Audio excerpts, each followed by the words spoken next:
Class 10, Chapter 6 Life Processes, Part 1 Nutrition, Module 4 Chlorophyll. Hello friends, हम previous module में photosynthesis के लिए necessary conditions यानी उसकी रिक्वायरमेंट्स की बात कर रहे थे। तो रिकॉल करिए और मुझे बताइए कि what are the requirements for the process of photosynthesis. बिल्कुल सही, the requirements for photosynthesis are water, carbon dioxide, chlorophyll and sunlight. अब फ्रेंड्स चलिए एक एक करके हम इन सभी कंडीशंस को डिस्कस करते हैं। सबसे पहले बात करेंगे क्लोरोफिल की। फ्रेंड्स, क्लोरोफिल कहाँ प्रेजेंट होता है? बिल्कुल सही, प्लांट सेल्स में, क्लोरोप्लास्ट में। फ्रेंड्स, अगर आप एक लीफ के क्रॉस सेक्शन को माइक्रोस्कोप के थ्रू ऑब्जर्व करोगे तो आप उसमें देखोगे लीफ की आउटर मोस्ट लेयर यानी एपिडर्मिस, अपर एपिडर्मिस और lower epidermis. The outermost layer is epidermis. Epidermis के नीचे की जो लेयर होती है वो पेलिसेड सेल्स और स्पॉन्जी सेल से मिलकर बनी होती है। ये पैरेन्काइमेटस सेल्स हैं। पेलिसेड सेल्स और स्पॉन्जी सेल्स मिलकर लीफ के मीजोफिल टिश्यूज को फॉर्म करते हैं। तो क्या होता है मीजोफिल टिश्यूज में? Palisade cells and spongy cells. Friends, नीचे वाली जो एपिडर्मिस होती है यानी लोअर एपिडर्मिस, उनमें स्टोमेटा भी प्रेजेंट होते हैं जो कि गार्ड सेल्स से सराउंडेड रहते हैं। The lower epidermis contains stomata surrounded by the guard cells. Cells के बीच में कुछ एयर स्पेसेस भी दिख रही हैं, है ना? There are some air spaces also. ये तो फ्रेंड्स हो गई लीफ के क्रॉस सेक्शन के स्ट्रक्चर की बात। अब अगर आप पेलिसेड और स्पॉन्जी सेल्स में ध्यान से देखो तो आपको उसमें कुछ ग्रीन डॉट्स दिखाई पड़ेंगे। ये ग्रीन डॉट्स क्या हैं? ये ग्रीन डॉट्स हैं क्लोरोप्लास्ट, जिनमें ग्रीन पिगमेंट क्लोरोफिल प्रेजेंट होता है। और फ्रेंड्स, हमने प्रीवियस मॉड्यूल में समझा था कि chloroplast is the site for photosynthesis, यानी फोटोसिंथेसिस क्लोरोप्लास्ट में होती है। और ये क्लोरोप्लास्ट कहाँ पर प्रेजेंट है? मीजोफिल टिश्यू में।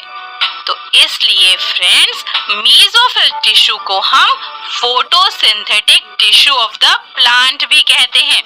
ये समझ आया आपको? मीजोफिल टिश्यू को हम photosynthetic tissue of the plant भी कहते हैं। तो फ्रेंड्स, हमने अभी तक क्या समझा?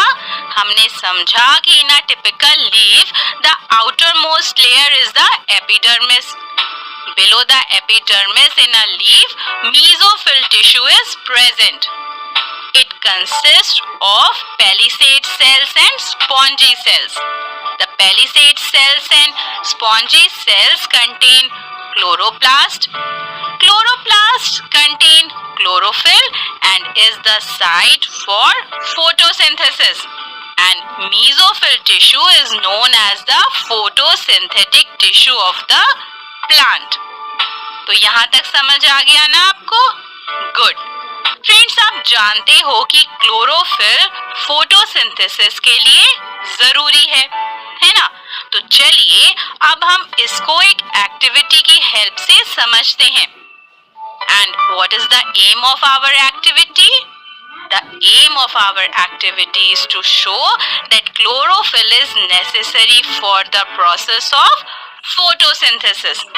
इस एक्टिविटी को करने के लिए हमें क्या चाहिए? इस एक्टिविटी को करने के लिए हमें चाहिए एक पॉटेड प्लांट, यानी एक गमले में लगा हुआ प्लांट जिसमें वेरीगेटेड लीव्स हों। वेरीगेटेड लीव्स यानी वेरिगेटेड लीव्स यानी ऐसी लीव्स जो पार्टली ग्रीन हो और पार्टली वाइट हो। आप क्रोटन प्लांट ले सकते हो। क्रोटन की जो लीव्स होती हैं वो वेरिगेटेड होती हैं।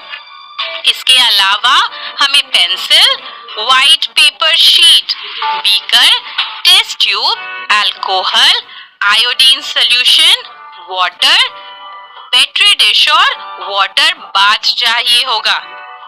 अब कैसे करेंगे एक्टिविटी को?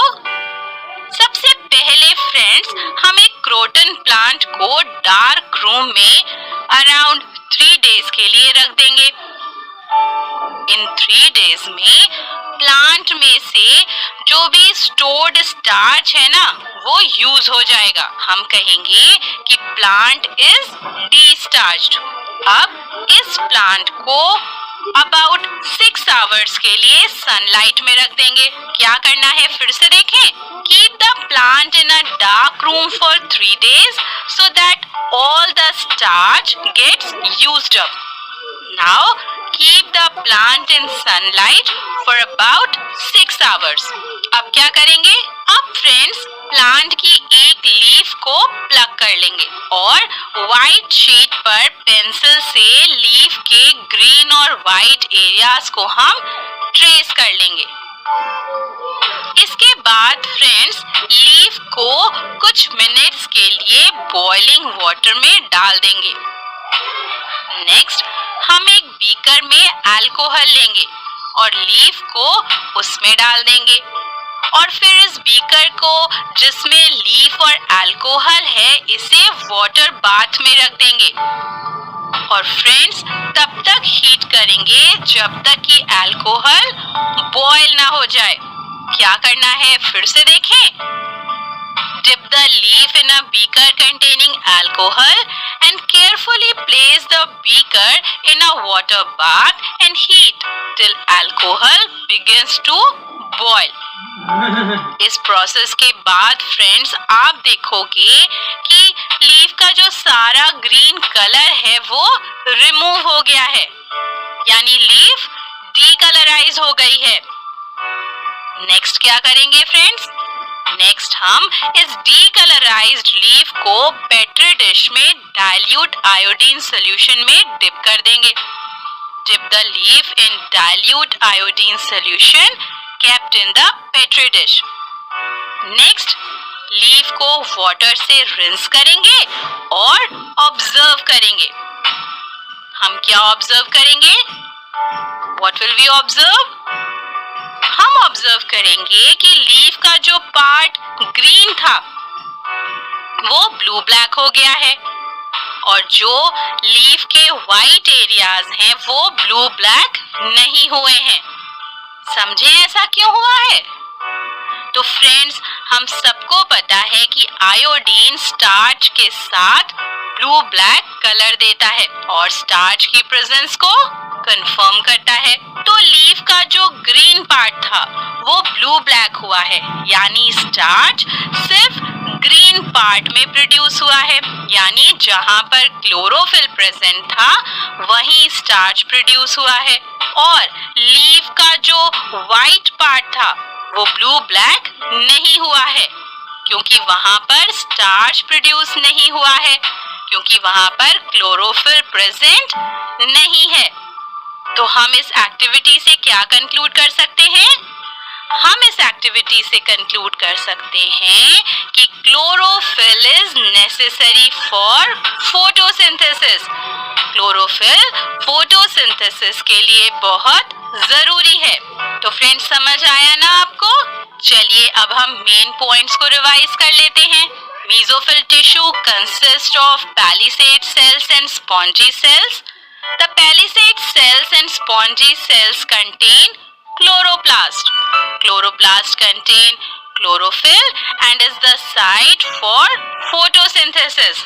Mesophyll tissue is known as the photosynthetic tissue of the plant. और फ्रेंड्स लास्ट में हमने एक एक्टिविटी की और उस एक्टिविटी से हमने कंक्लूड किया कि chlorophyll is necessary for photosynthesis. तो फ्रेंड्स आई होप इस मॉड्यूल में जो हमने डिस्कस किया वो आपको अच्छे से समझ आया।